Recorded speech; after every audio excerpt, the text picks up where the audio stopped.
உண்மையாவே ஒரு பாவப்பட்ட பக்கம் வாழ்க்கையில போலையா. என்னப்பா நீ படிச்சு முடிச்சிட்டல, என்ன இன்னும் எந்த வேலைக்கும் போலையா, சண்டையா போட்டுட்டு இருந்தா ஒரு மனுஷன் எப்படிங்க வாழ முடியும்? பாசம் காட்ட தெரியாதவங்க எல்லாம் கிடையாது. பையன் இருந்தா என்னடா பெரிய பையனா, இதை 14 வயசு ஆகுது இப்படி அழுவுறியே அப்படின்னு காலேஜ்ல கூட படிச்ச பையன் தானே அவன். 1 லட்சம் சம்பாதிக்கிறானாமே. இல்லை, என்னைக்குமே போராட்டம் தான், ஒவ்வொரு நாளும் போராட்டம் தான். ஒரு ஆணோட மனசு கடல் மாதிரி. ஏன்னா அந்த கடல் ஆழத்துக்கு போய் யாருமே கடல் ஆழத்துல அடி வரைக்கும் என்ன இருக்குன்னு தெரிஞ்சிருக்க மாட்டாங்க. ஓரளவுக்கு தான் நம்மளால கடல் ஆழத்துல போக முடியும். அதோட அடிமட்டம் வரைக்கும் யாருமே போய் அங்க என்ன இருக்குன்னு யாருமே தெரிஞ்சுக்கிட்டது இல்லை. ஆனா ஒரு பொண்ணோட மனசு புத்தகம் மாதிரின்னு சொல்லுவாங்க. அது யாராவது உட்கார வச்சு அன்பா பேசினாலே அவங்க மனசுல என்ன இருக்குன்றத தெரிஞ்சுக்கலாம். ஆணோட மனசு ஒரு கடல் மாதிரின்னு சொல்றாங்க. ஏன் அப்படின்னா அவங்களுக்குள்ள இருக்க கஷ்டத்தை வெளியே சொல்லி நம்மளை சார்ந்தவங்க கஷ்டப்படக்கூடாது அப்படின்றதுக்காக அவங்களோட கஷ்டம் எல்லாத்தையுமே அவங்களோட மனசுக்குள்ளேயே போட்டு வச்சுப்பாங்க. அவன் சிரிக்கிறான், ஆனா யாருக்கும் தெரியாம உள்ளுக்குள்ள அழுதுட்டு இருக்கான். ஒரு மனுஷனோட வாழ்க்கையில நிறைய போராட்டம் இருக்கும், ஆனா அதை பத்தி யாரும் வெளியே சொல்லிக்க மாட்டாங்க. இன்னைக்கு நான் உங்களுக்கு சொல்ல போற விஷயம் ஒரு ஆணோட வாழ்க்கையில தினம் தினம் நடந்துட்டு இருக்க உண்மையான போராட்டத்தை பத்தி ஒரு 20 பாயிண்ட்ஸ்ல பார்க்கலாம். அவங்களோட உணர்ச்சிகளை இது மூலமா உங்களால புரிஞ்சுக்க முடியும். சிரிச்சுக்கிட்டே இருக்க அந்த ஆணோட உள்ளுக்குள்ள தேங்கி இருக்க கண்ணீர் யாருக்குமே தெரியாது. ஏன்னா அது அவன் யார்கிட்டயுமே காட்டியிருக்க மாட்டான். ஒரு ஆண்கிட்ட யாருமே உனக்கு இது பிடிச்சிருக்கா, உனக்கு இது வேணுமா, உனக்கு பிடிச்சதா நீ இந்த வேலையை செய்யறியா, உனக்கு என்ன தேவை அப்படின்றது யாருமே கேட்கறது இல்லை. ஒரு ஆண்கிட்ட பல எதிர்பார்ப்புகளோட எனக்கு இது வேணும் வாங்கி கொடு, அது வேணும் வாங்கி கொடுங்கன்னு கேட்கும் போது அவங்க சந்தோஷமா சிரிச்சுட்டே தான் வாங்கி தருவாங்க. அவங்களோட சூழ்நிலை சில டைம் அவங்க கிட்ட பணம் இல்லைனாலோ இல்லை அவங்களோட வேலையில் இருக்க பிரச்சனைகள்னாலையோ அவங்களால உடனே பண்ண முடியலன்னா நம்ம அவங்க மேலே ரொம்ப கோவப்படுவோம். அவங்க மனம் கஷ்டப்படுற மாதிரி வார்த்தைகளை பேசுவோம். இதை கூட வாங்கி கொடுக்க முடியல, இதை கூட பண்ணலைன்னு. ஆனால் உள்ளுக்குள்ள அவங்க மனசளவில் எவ்வளோ பாதிக்கப்பட்டிருக்காங்க, இல்லை அவங்களுக்கு உண்மையாகவே வாங்கி கொடுக்க முடியாத அளவுக்கு என்ன பிரச்சனை இருக்குது அப்படின்றத யாருமே பார்க்கறது இல்லை. அவன் வேலை செய்கிற இடத்துல எவ்வளோ கஷ்டப்பட்டாலும் சில சமயம் அவனோட உணர்ச்சிகளை முழுசாக அடக்கி வச்சுக்கிறான். ஏன்னா குடும்பத்தில் இருக்க யாருக்காவது தெரிஞ்சா அவங்க மனசு உடைஞ்சு போயிடுவாங்களேன்றதுக்காக அவனோட மொத்த கஷ்டத்தையும் அவன் மனசுக்குள்ளேயே போட்டு பூட்டி வச்சிருக்கான். ஆண்கள் பொதுவாகவே அவங்களோட எல்லா கனவுகளையும் தொலைச்சிட்டு தான் குடும்பத்தோட கனவுக்காக தான் போராடிட்டு இருக்காங்க. ஏன் அப்படின்னா வீட்டில் இருக்க எல்லாருக்குமே இடம் வாங்கணும், வீடு வாங்கணும், கார் வாங்கணுன்ற ஆசை இருக்கும். நம்ம வீட்டில் தான் இருப்போம், வேலைக்கு போகிறவங்களுக்கு நிறைய பிரச்சனைகள் இருக்கும். அவங்களோட கனவு வேலை செய்யணுன்றது வேற ஏதாவது இருந்திருக்கலாம். ஆனால் அவங்களோட கனவு வேலையெல்லாம் விட்டுட்டு ஏதோ ஒரு வேலைக்கு போய் தான் ஆகணும், குடும்பத்தோட சூழ்நிலைக்காக, குழந்தைங்களோட ஆசைகளை நிறைவேற்றுறதுக்காகன்னு பிடிக்காத ஏதோ ஒரு வேலைக்கு போயிட்டு தான் இருக்காங்க இன்னமும். ஒரு ஆணோட உழைப்புக்கு விலை இல்லை, ஆனால் அந்த விலையை சார்ந்து ஒரு குடும்பமே இருக்கு. அந்த குடும்பத்தை சுமக்கிறனால அதை சுமையா நினைக்கிறது இல்லை, குடும்பத்தை பார்த்துக்கிறதே ஒரு சந்தோஷமா நினைக்கிறனால தான் பிடிக்காத வேலையா இருந்தாலும் போறாங்க. அவங்களுக்கு உடம்பு சரியில்லைனாலும் வேலைக்கு போறாங்க. ஒரு நாள் லீவ் எடுத்தா சேலரியில குறைஞ்சிருமேன்னு சொல்லி லீவ் கூட எடுக்காம எத்தனையோ பேர் மழை வெயில் எதுவுமே பார்க்காம வேலைக்கு ஓடிட்டு இருக்கவங்கலாம் நம்ம பார்க்குறோம். ஆணோட வாழ்க்கையில என்னைக்குமே போராட்டம் தான், ஒவ்வொரு நாளும் போராட்டம் தான். வெளியே போனா வேலை செய்யற இடத்துல போராட்டம், வீட்டுக்கு வந்தா வீட்டில் போராட்டம். ஏன் அப்படின்னா அவங்களுக்கு வெளியே காட்டி எதுவுமே புலம்ப தெரியாது. எல்லாமே அவங்க மனசுக்குள்ளேயே பூட்டி வச்சுப்பாங்க. ஒரே டைம்ல வேலை செய்யற இடத்துலயும் அவங்க வேலைக்கு போய் ஏதாவது பிரச்சனை இருந்திருக்கலாம், அதை ஃபேஸ் பண்ணியிருக்கலாம். வீட்டுக்கு நீங்க ஏதாவது சண்டை போடுறாங்க வீட்டில் இருக்கவங்க மனைவி அப்படின்னா அவங்களுக்கு அந்த கோவத்தை எங்க காட்டுறதுன்னு தெரியாம அவங்க அந்த டே ஃபுல்லா ஃபேஸ் பண்ண எல்லாத்தோட கோவமா மொத்தமா மனைவி கிட்ட கொட்டிடுவாங்க. அது என்ன எப்போ பார்த்தாலும் கோவப்படுறாங்க இந்த மாதிரி நினைக்காம அவங்க வெளியில போறாங்க, அவங்க எவ்வளோ விஷயம் பார்த்துருப்பாங்க. அதனால பெண்கள் கொஞ்சம் ஆண்களை புரிஞ்சு நடந்துக்கணும்.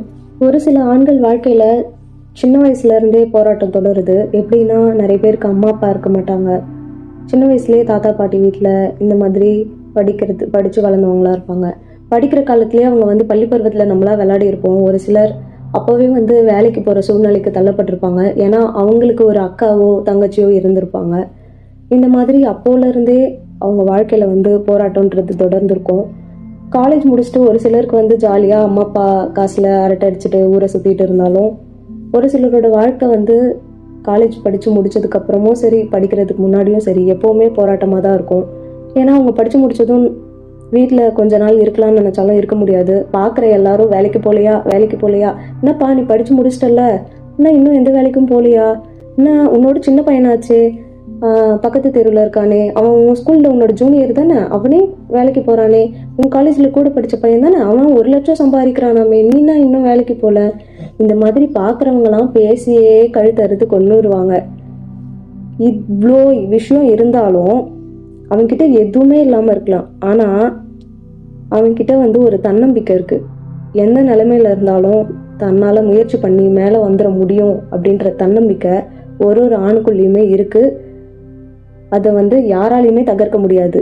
இது ஒவ்வொரு ஆணுக்குள்ளேயுமே ஸ்ட்ராங்காக இருக்கக்கூடிய விஷயம். அது பெண்களாக இருக்கவங்க கூட துணையாக இருக்கவங்க சப்போர்ட் பண்ணால் இன்னும் அவங்க ஸ்ட்ராங்காக இருப்பாங்க. அதில் சந்தேகமே இல்லை.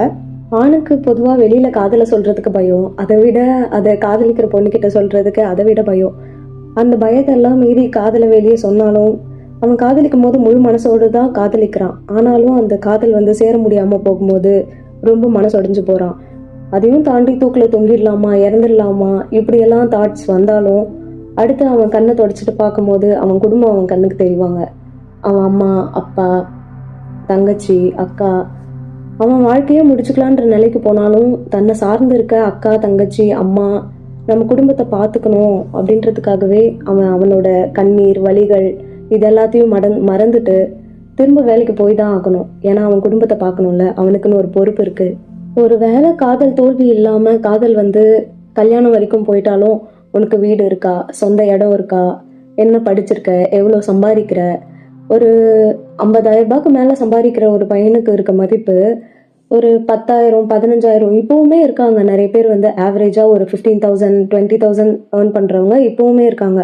அதை அவங்களோட சூழ்நிலையோ அவங்களோட மனசையோ யாரும் புரிஞ்சுக்காம இவ்வளோதான் சம்பாதிக்கிறியா அப்படின்னு சொல்லி ஏளனமாக பார்க்கும்போது அவங்க மனசு ரொம்ப உடஞ்சி சுக்குநூறாக போயிடும். இதையும் தாண்டி அவங்க லைஃப் கல்யாணத்து வாழ்க்கைக்குள்ளே போனதுக்கப்புறம் அதோட அவங்களோட கஷ்டம் முடிஞ்சிடாது.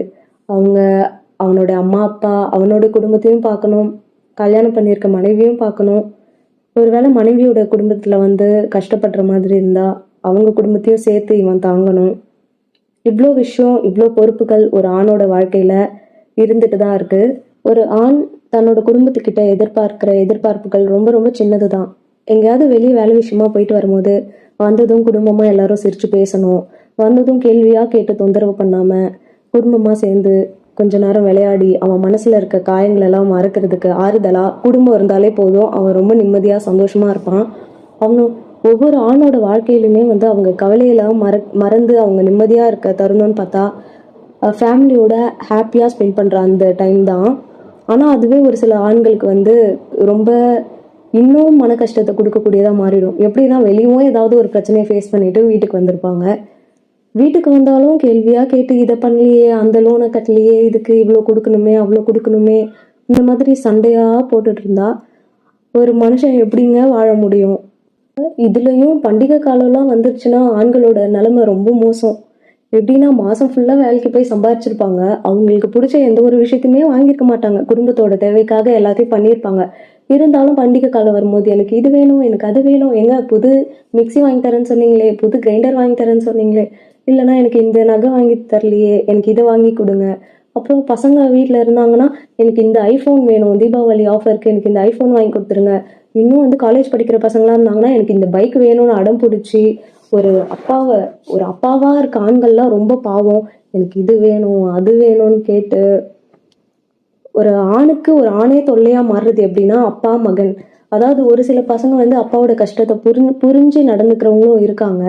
ஒரு சில பசங்க அப்பா எவ்வளோ கஷ்டப்பட்டாலும் கூலி வேலை செஞ்சாலும் அவங்க எவ்வளோ ஒரு வேலை செஞ்சாலும் அதை பற்றிலாம் கவலைப்பட மாட்டாங்க. எனக்கு இது வேணும்னா எனக்கு இது வேணும், வாங்கி கொடுத்தே ஆகணும்னு ஒரு ஆணுக்கு ஒரு ஆணே தொல்லைன்னு சொல்ல முடியாது. அப்பாவாச்சே, பையன் மேலே இருக்க பாசத்தில் எது கேட்டாலும் எப்பாடு பட்டாது வாங்கி கொடுத்துருவாங்க. அது எல்லா ஆண்களுடைய உண்மையாகவே ஒரு பாவப்பட்ட பக்கம் வாழ்க்கையில். அந்த பையன் வளர்ந்து அவன் ஒரு பையனுக்கு அப்பாவாகும் போது தான் அவன் தன்னோட அப்பாவுக்கு கொடுத்த கஷ்டத்தை பற்றி எல்லாம் யோசிச்சு பார்ப்பான். அது வரைக்கும் தன்னோட அப்பா என்னதான் பண்ணாலும் நீங்கள் எனக்கு என்ன பண்ணீங்க இப்படின்னு கேட்குற பசங்களும் இந்த காலத்தில் இப்போ இன்னும் ரொம்ப அதிகமாகவே இருக்காங்க. ஒரு ஆண்கிட்ட பணமே இல்லைனாலும் தன்னம்பிக்கைன்ற ஒரு விஷயம் மட்டும் குறையவே குறையாது. இப்போ வீட்டில் மனைவி அரிசி காலி ஆயிடுச்சு, அரிசி வாங்கணும், எண்ணெய் வாங்கணும், இந்த மாதிரி வீட்டுக்கு தேவையான மளிகை சாமான்லாம் வாங்கணும்னு சொல்லும் போது அவங்க பாக்கெட்டில் சுத்தமாக பணமே இல்லைனாலும் சரி இருமா அது வாங்கிட்டு வரேன்னு எப்படியாவது கடனாவது வாங்கி வீட்டுக்கு தேவையானதை வந்து வாங்கிட்டு வந்து சேர்க்குறவன் தாங்க ஒரு ஆண். இப்போ அவங்க கையில் பணமே இல்லை, ரொம்ப கடன், வீட்டு செலவுக்கு கூட பணமே இல்லைன்னு வீட்டில் இருக்கக்கூடிய நகை ஏதாவது தெரியாமல் எடுத்துகிட்டு போய் வச்சுட்டாங்கன்னா வீட்டில் பூகம்பமே வெடிக்கும். ஒவ்வொரு ஆணும் ஃபேஸ் பண்ணுற விஷயம் இது, எல்லார் குடும்பத்துலையுமே நடக்கிற ஒரு விஷயம்தான். நகையை வந்து வீட்டில் கஷ்டமாக இருக்குது, சரி பணம் வந்ததும் மீட்டி வச்சிடலாம் அப்படின்னு எப்படியும் அவங்க தான் மீட்ட போகிறாங்க அந்த நகையை. இருந்தாலும் மனைவிக்கோ கணவனுக்கோ சண்டை வந்து அந்த நகை வச்சு எப்படியும் கொஞ்ச நேரத்தில் சமாதானம் ஆகி பேசிடுவாங்க. இருந்தாலும் என்னை கேட்காம எப்படி எடுத்துகிட்டு போய் நகையை வைக்கலாம், வீட்டு செலவுக்குன்னு கேட்டிருந்தா நானே கொடுப்பனே, இந்த மாதிரி சண்டையெல்லாம் நிறைய வீட்டில் நடக்கும். இதுவுமே வெளியே சொல்லப்படாத, யாருக்கும் தெரியாத ஒரு சில விஷயம்தான், ஆனால் எல்லார் வீட்லேயும் நடக்கக்கூடிய விஷயம். உங்கள் வீட்டில் நடந்திருக்கா இல்லையான்னு கீழே கமெண்ட் பண்ணுங்கள். இப்போ நம்ம இந்த வீடியோவில் பார்த்த விஷயங்களில் உங்கள் வாழ்க்கையோட ஒத்து போகிற விஷயங்கள் ஏதாவது இருந்துச்சுனாலும் கமெண்ட்டில் பண்ணுங்கள். நெக்ஸ்ட் வீடியோ ஏதாவது ரெடி பண்ணி போடுறதுக்கு எனக்கு அப்போ தான் ரொம்ப இன்ட்ரெஸ்டிங்காக இருக்கும். ஒரு ஆணுடைய அதிகபட்ச ஆசையே என்னன்னா, தன்னோட குடும்பத்து பின்னாடி நின்று தான் குடும்பம் ரொம்ப சந்தோஷமா எல்லா ஒரு வீடு காரு வாசல் இந்த மாதிரி தான் இருக்கணும்னு இல்லை, தான் குடும்பம் வந்து தன்னால சந்தோஷமா இருக்கு அப்படின்ற ஒரு விஷயத்த பின்னாடி நின்று பார்க்கறது தான் ஒரு ஆணுக்கு வந்து மிகப்பெரிய சந்தோஷமா இருக்கும் அவனோட வாழ்நாள்லயே. ஏன்னா அதுக்காக தானே அவன் வந்து ரொம்ப கஷ்டப்பட்டு உழைச்சி போராடிட்டு இருக்காங்க. ஒரு பெண்ணோட வாழ்க்கை எப்படி முழுசா படிக்க முடியாத புத்தகம்னு சொல்றாங்களோ அதே மாதிரி தான் ஆணோட வாழ்க்கை வந்து கடலோட ஆழ்கடல் அப்படின்றது. ஏன்னா அந்த ஆழ்கடல்ல நிறைய கண்ணீர் தேங்கி நிக்குது, கடல் அளவுக்கு கண்ணீர் இருக்கும், ஆனா அது வந்து ஒரு சொட்டு கூட வெளியே வராது. வேணா யாருக்குமே தெரியாம அழுகிறதுக்கு சான்ஸ் இருக்கு. அவங்க மனசு சில சமயம் சத்தமா கத்தி கதறி அழும், ஒரு மலை மேல நின்று சத்தம் போட்டு கத்துற மாதிரி. ஆனா அந்த சத்தம் யார் காதுலயுமே கேட்காது. ஏன்னா அவங்க மனசுக்குள்ளேயே தான் குமுறி கத்துவாங்களே தவிர வெளியே யார் காதுலயும் கேட்குற மாதிரி கத்தி அழமாட்டாங்க. பெண்கள் வந்து குழந்தைத்தனமா இருந்தாங்கன்னா, அதாவது பெரிய வயசாகி குழந்தைத்தனமா இருந்தாங்கன்னா சைல்டிஷ், இவங்க ரொம்ப சைல்டிஷா இருக்காங்க, கியூட்டா இருக்காங்கன்றோம். அதே வந்து ஒரு ஆண் வந்து குழந்தைத்தனமா விளையாட முடியுமானா முடியாது. ஏன்னா ஒரு ஆணுக்குள்ளேயுமே ஒரு குழந்தை இருக்கும் அவன் மனசுக்குள்ள. அந்த குழந்தை வந்து வெளியே வந்து குழந்தைத்தனமாலாம் பேசி விளையாட முடியாது. ஏன்னா அவன் வளர ஆரம்பிச்சதுமே அவன் அவன் கூடவே சேர்ந்து பொறுப்புகளும் வளர ஆரம்பிக்குது. ஆனா அவன் குழந்தைத்தனமா உள்ளுக்குள்ள இருந்தாலும் வாழ்க்கை வந்து ரொம்ப வேகமா போய் அவனை வந்து பெரியவனாக்கி விட்டுருது. அதனால ஒரு ஆணோட வாழ்க்கையில குழந்தை பருவமும், நம்ம ஒரு 15 வயசுக்கு மேலேயே குழந்தை மாதிரி நடந்துக்க முடியாது. பெரிய பையனாட்ட என்னடா இப்படி இருக்க. இப்போ ஒரு பையன் வந்து இப்போ ஒரு நார்மலா ஒரு பொண்ணு அழுதா, பொண்ணு ஒரு கஷ்டமா இருந்தா அழுவோன்னு சொல்லி எல்லாம் பாவம் பார்ப்பாங்க. இதே வந்து ஒரு பையன் அழுதுட்டா, என்னடா இவன் பையனா இருந்துட்டு இப்படி அழுகுறான், ஒரு 14 வயசு பையன் இருந்தா என்னடா பெரிய பையனா ஆகிட்ட 14 வயசு ஆகுது இப்படி அழுகுறியே அப்படின்னு கேட்பாங்க.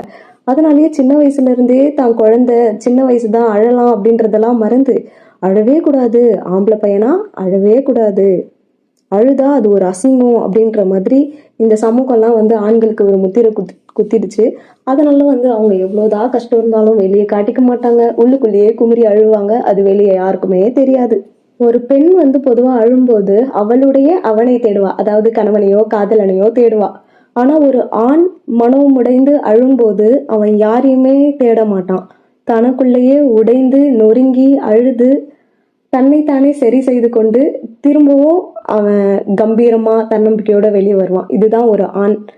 அவ்வளவுதான், வீடியோவோட எண்டுக்கு வந்துட்டோம். இதை பெண்கள் பார்த்திருந்தாலும் சரி, ஆண்கள் பார்த்திருந்தாலும் சரி, ஆண்கள் யாராவது பார்த்துருந்தீங்கன்னா இதுல இருக்கக்கூடிய விஷயங்கள் உங்களோட ஒத்துப்போதான்னு சொல்லுங்க. இதே பார்ட் 2 நான் இன்னொரு வீடியோ போடலான்னு இருக்கேன். பெண்கள் பார்த்தீங்கன்னா ஆண்களை வந்து நீங்க புரிஞ்சு நடந்துக்காத விஷயங்கள் ஏதாவது இருந்துச்சுன்னா கொஞ்சம் அவங்கள புரிஞ்சு நடந்துக்கோங்க.